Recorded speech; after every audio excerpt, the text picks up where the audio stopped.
اس کا جنم دن کیوں نہیں مناتے ہو کہ آج کے دن رسول کا نواسا پیدا ہوا لیکن وہ شہید ہوا تو تم اس کا ماتم کرتے ہو، جبکہ شہید کو تم زندہ بھی مانتے ہو، کیونکہ قرآن کہتا لا تقولوا لمن يقتل في سبيل الله اموات، جو اللہ کے راہ میں قتل کر دیے جائیں ان کو مردہ نہ کہو، وہ زندہ ہے۔ مجھے ایمانداری سے بتاؤ جو زندہ ہو اس کا ماتم کیا جاتا ہے؟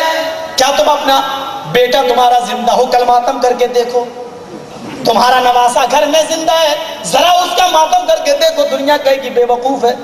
ہاں تم اپنے نواسے کا ماتم کرو تو دنیا بے وقوف کہے، تمہیں کوئی اور نہیں ملا تھا، وہ نبی کا ہی نواسا ملا تھا جس کو تم زندہ بھی مانو شہید بھی مانو اور اس کا تم ماتم بھی کرتے ہو۔ میرے بھائیوں پھر اس کی پیدائش کی تاریخ کہاں چلی گئی؟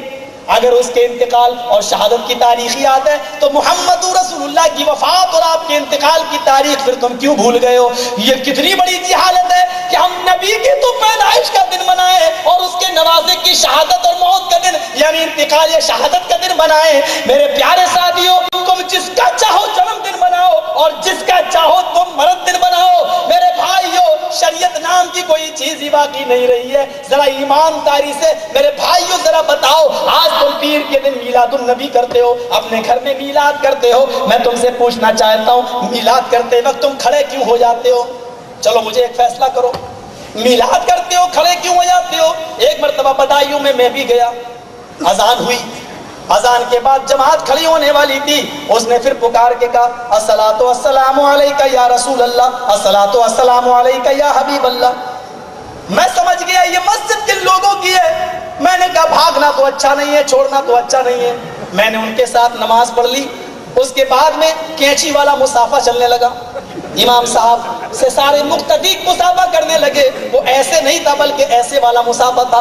ہم نے کہا ابھی تک تو جھگڑا ایک ہاتھ اور دو ہاتھ کے مسافے کا تھا، اب یہ تیسرا اختلاف ہوا کینچی والا مسافہ۔ مسافہ میں نے بھی کر لیا، چلو سب سے مل رہے ہیں تو میں نے بھی کر لیا۔ میں نے ایک ہاتھ ملایا، کہنے لگے بیٹا ایک نہیں دو ہاتھ ملائے جاتے ہیں۔ میں نے کہا مسجد تمہاری ہے؟ ہاں میں تو اٹیچی لے کے چلا آیا کہ لوگوں کو آنے میں دیر ہو گئی ہے جن کو ہمیں لے جانا ہے۔ میں نے کہا مولانا ساری بات تو میری سمجھ میں آ گئی لیکن یہ سلام جو آپ نے پڑھا ہے یہ میری سمجھ میں نہیں آیا، اللہ کے نبی کے زمانے میں تو یہ نہیں ہوتا تھا۔ کہا نبی کے زمانے میں نبی زندہ تھے تو سلام کی ضرورت ہی نہیں تھی، نبی جب اس دنیا سے چلے گئے تو ہم سلام پڑھتے ہیں۔ ہم نے کہا کیا مطلب؟ کہا جہاں سلام پڑھا جاتا ہے محمد رسول اللہ صلی اللہ علیہ وسلم تشریف لے آتے ہیں۔ ہم نے سلام پڑھا، ہمارے نبی ہماری مسجد میں آ گئے۔ میں نے کہا یہ تو دنیا بھر کی مسجدوں میں سلام پڑھا گیا ہوگا، پھر میرے نبی کس کس مسجد میں گئے ہیں؟ کہنے لگا بعد میں ملنا۔ میں دروازے سے نکلتے نکلتے پھر میں نے ایک بات پوچھی، مولوی صاحب میری سمجھ میں نہیں آیا کہ جب آپ نے سلام پڑھ کے نبی کو بلا ہی لیا تو نبی نے نماز بھی پڑھی ہوگی۔ کہنے لگا بات صاحب کیوں نہیں پڑھی ہوگی؟ میں نے کہا جب نبی آ ہی گئے تھے تو پھر آپ کیوں مصلی پہ کھڑے ہو گئے؟ جناب محمد رسول اللہ کو کیوں نہیں کیا؟ کہنے لگا اللہ کی قسم مجھے پکا یقین ہو گیا کہ تو 24 نمبر ہے، یہ نمبروں کو میں جانتا نہیں، یہ تو سوال کیا تو اس کا جواب یہ ملا کہ تو وہابی ہے۔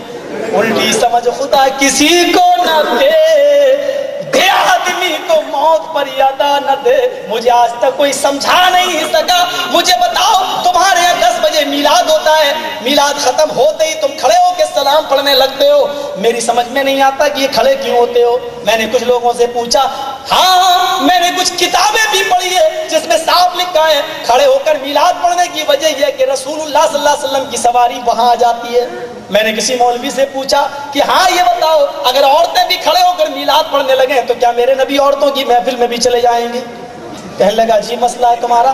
ہم نے کہا اللہ کے نبی ساری زندگی بھر عورتوں کے چہرے کو نہیں دیکھتے تھے، جب یہ بیعت لی جا رہی تھی آج کے بعد تم میں سے کوئی شرک نہیں کرے گا، چوری نہیں کرے گا، زنا نہیں کرے گا، مرد تو ہاتھ پہ ہاتھ رکھ کر بیعت کر رہے تھے، ایک عورت نے ہاتھ پردے کی اوٹ سے اندر بڑھا دیا، آئے اللہ کے نبی مجھ سے بھی ہاتھ ملا لیجئے، میں بھی وعدہ کرتی ہوں کہ شرک نہ کروں گی، چوری نہ کروں گی، زنا نہ کروں گی۔ آپ نے ان ہتھیلیوں کو دیکھا، فرمایا چہرہ پھیر کر بی بی ان ہاتھوں کو اندر کر لے۔ محمد رسول اللہ چہرہ تو دور کسی غیر عورت کی ہتھیلی دیکھنا بھی گوارا نہیں کرتا۔ ایمانداری سے بتانا نبی تو کسی غیر عورت کی ہتھیلی بھی دیکھنا گوارا نہ کریں، اور ہمارا مولوی جوان لڑکیوں کو سامنے بٹھا کر دم کرے، جنات نکالے، شیطان نکالے، کیا میرے نبی نے یہی دعوت دی تھی کہ تم جوان لڑکیوں کو اپنے گھر میں بٹھا کر ان کا جنات اتارو، ان پر دم کرو؟ آہا، ایک نظر تو معاف ہے، آپ نے حضرت علی سے کہا تھا